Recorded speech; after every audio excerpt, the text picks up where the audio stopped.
ജുമാനെ പാട്ട് പാടുവോ? പിന്നെ എന്തോ ജുമാനയുടെ ഒരു എക്സ്ട്രാ കരിക്കുലർ ആക്ടിവിറ്റി എന്താ? മോണാക്ട് അതുപോലെ ആക്ട് ചെയ്യും. പിന്നെ ഡാൻസ്. ജുമാന ഈ കുന്തളക്കെട്ട് പിടിച്ച് ഇടത്തോട്ടിട്ടു.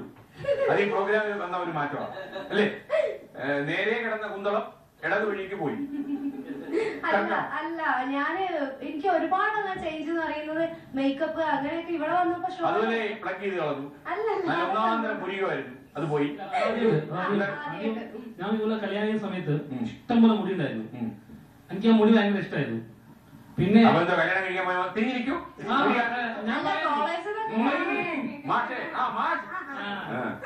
എന്നിട്ട് പിന്നെ ഓരോ പഠിപ്പിച്ചതാ. അത് ആദ്യം യു കട്ടാവും, പിന്നെ അത് വി കട്ടാവും, പിന്നെ സ്റ്റെപ്പ് ആവും, പിന്നെ ലെയർ ആവും.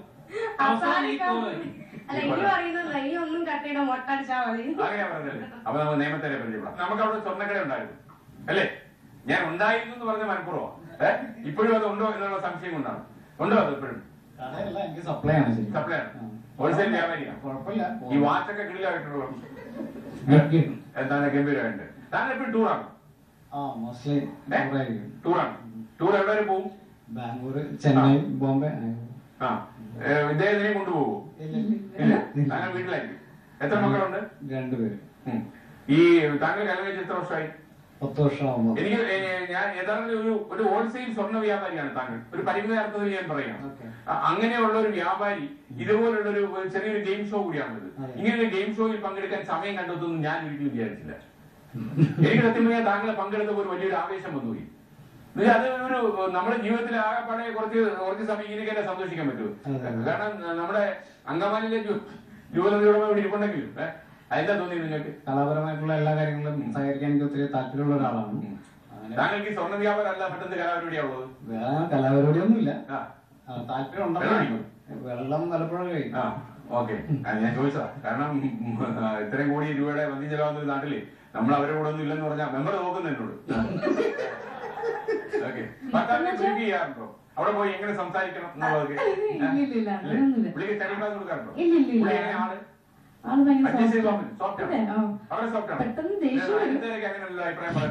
അങ്ങനെ പറയില്ല, ആരും പറയില്ല.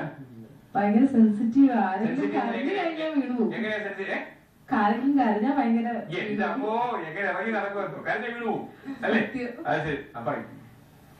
ആദ്യത്തെ കല്യാണമാണ്. ഞങ്ങള് 2 മാരേജ് ചെയ്തായിരുന്നു. ആദ്യം രജിസ്റ്റർ മാരേജ് ചെയ്തായിരുന്നു കാൽക്കൂട്ടത്ത് വെച്ച്. അടിച്ചോണ്ടൊന്നും പോയില്ല, വിളിച്ചോണ്ട് പോവാണ്.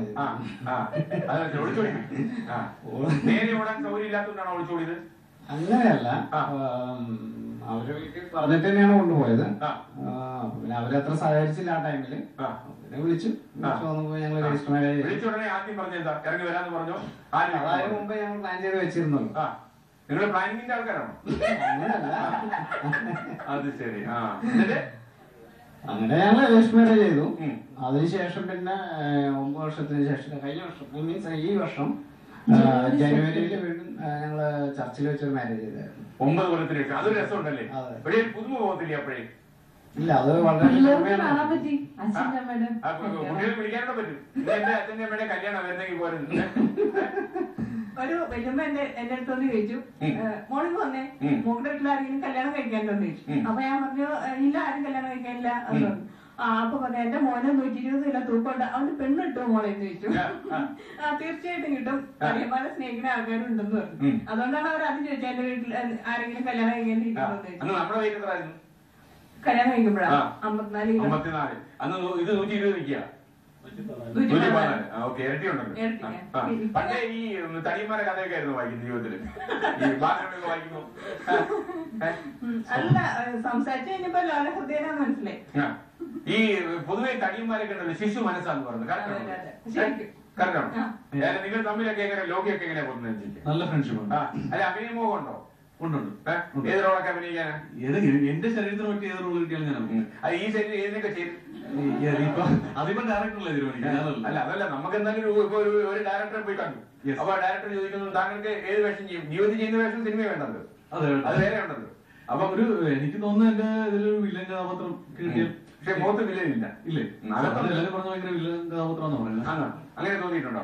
എല്ലാരും പറയാറുണ്ട് സീരിയസ് ആണ്. ഞങ്ങൾക്കൊരു കാര്യം ചെയ്യാം, കുറച്ച് വില്ലത്തിമാരെ കണ്ടുള്ള കേസാണ് ഡോളി. ഡോളിയോട് ചോദിക്കാം, ഡോളി ഇദ്ദേഹത്തിന് അഭിനയിക്കാൻ പറ്റിയ വേഷം ഏതാ? വില്ലവേഷം പറ്റുമല്ലോ. പറ്റുമോ? അല്ല പുള്ളി എങ്ങനെ ആളെങ്ങനെയാ? ആള് പെട്ടെന്ന് മറുപടി പറയും. വിട്ടുകൊടുക്കാൻ തയ്യാറല്ലാത്തൊരു മനോഭാവമാണ് എനിക്ക് തോന്നുന്നത്. അതെങ്ങനെയാ മനസ്സിലായത്?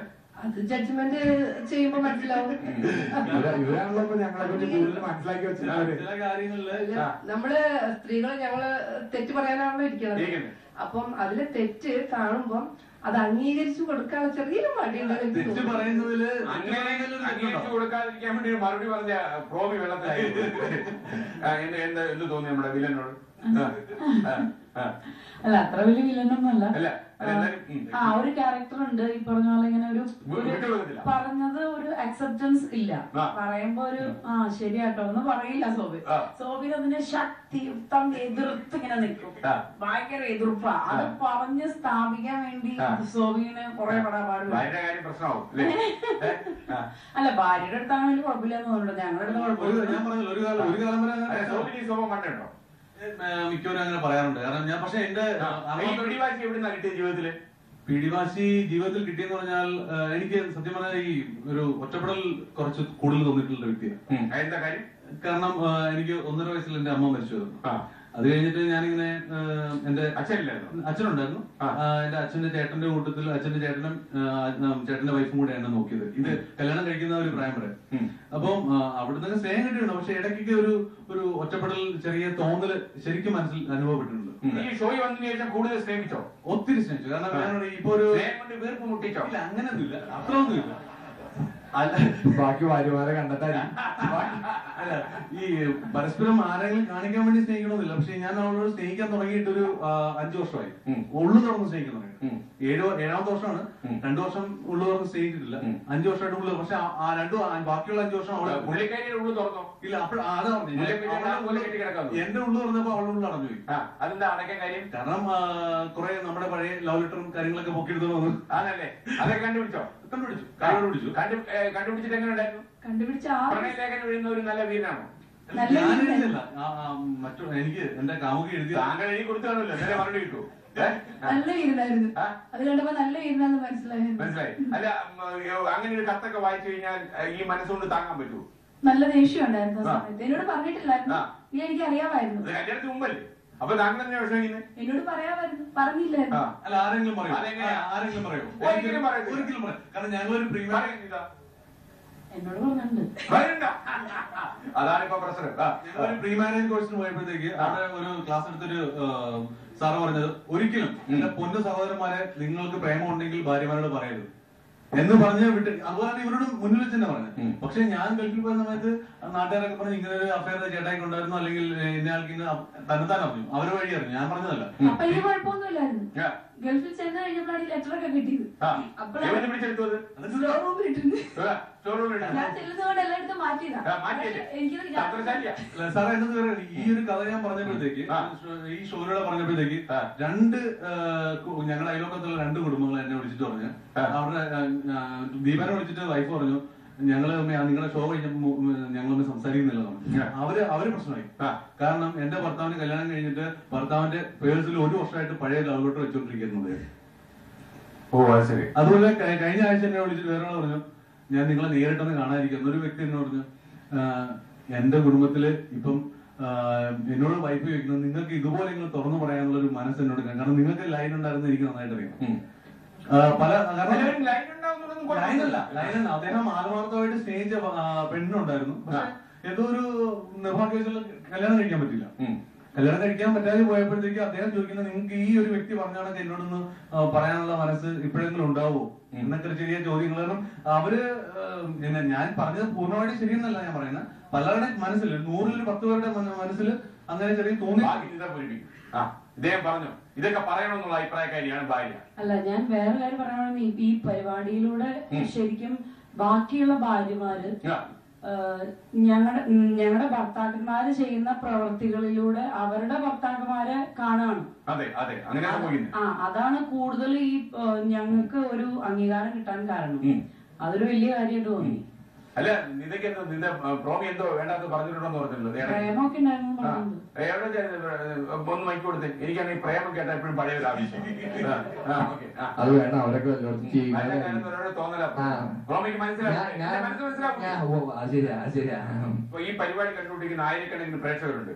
അപ്പം ഇവരൊക്കെ എന്ന് പറഞ്ഞാൽ ഒന്നാമത് ഈ കല്യാണം കഴിച്ചിട്ട് ഭാര്യയോട് ആദ്യ രാത്രിയിലോ അല്ലെ രണ്ടാമത്തെ രാത്രിയിലോ ഇരുന്നിട്ട് എടി എനിക്കൊരു ലൈൻ ഉണ്ടായിരുന്നു, ഒരു സുന്ദരിയായ പെണ്ണ് എന്നൊക്കെ പറഞ്ഞു കഴിഞ്ഞാൽ അത് ശരിയാവും. അങ്ങനെ ഞാൻ പറഞ്ഞല്ലോ എന്തോ പറഞ്ഞിട്ടുണ്ട്. ഇങ്ങനെ കല്യാണം കഴിഞ്ഞ ആദ്യ രാത്രി ഇതേ എനിക്ക് ഇങ്ങനെ ഇത്രയും പ്രേമം ഉണ്ടായിരുന്നു അങ്ങനെയൊന്നും പറഞ്ഞിട്ടില്ല. ഈ ഇതിന്റെ ഇടയ്ക്ക് പ്രശ്നം ഉണ്ടായിട്ടുണ്ടോ? ഞാനാ നമുക്കുണ്ടായിരുന്നല്ലോ. സാറേ വിവാഹത്തിന്റെ പ്രശ്നം ഉണ്ടാക്കാൻ പോയാൽ നമുക്കുണ്ടല്ലോ. അങ്ങനെയല്ല, ഞാൻ ഇങ്ങനെ ഒറ്റയ്ക്ക് ഞങ്ങൾ ട്രാവൽ ചെയ്യുന്ന സമയത്ത് അല്ലെങ്കിൽ ഒറ്റയ്ക്ക് നേരത്തെ ഇതങ്ങനെ എന്തെങ്കിലും പറയുന്നത് ചെറിയ ചോദ്യങ്ങളെ ചോദിക്കും. പ്രോമി പണ്ട് കോളേജ് പഠിച്ചിരുന്നോ, പ്രോമി പ്രേമിച്ചിരുന്നോ, പ്രോമി ഇത് എക്സ്പെക്ട് ചെയ്യണ ഇല്ല നിതയെന്ന് പറയുന്ന അടുത്ത ചോദിക്കണം. അവര് പിന്നെ ഇഷ്ടം പോലെ എന്തോ നിങ്ങൾ പ്രേമിച്ചിരുന്നു പറയും. അപ്പോഴും ഞാൻ ഇതോട് കുറെ കാര്യങ്ങൾ പറയണേ. നമ്മൾ അങ്ങനെ ഗ്യാപ്പ് ഞാൻ ചോദിക്കൂല.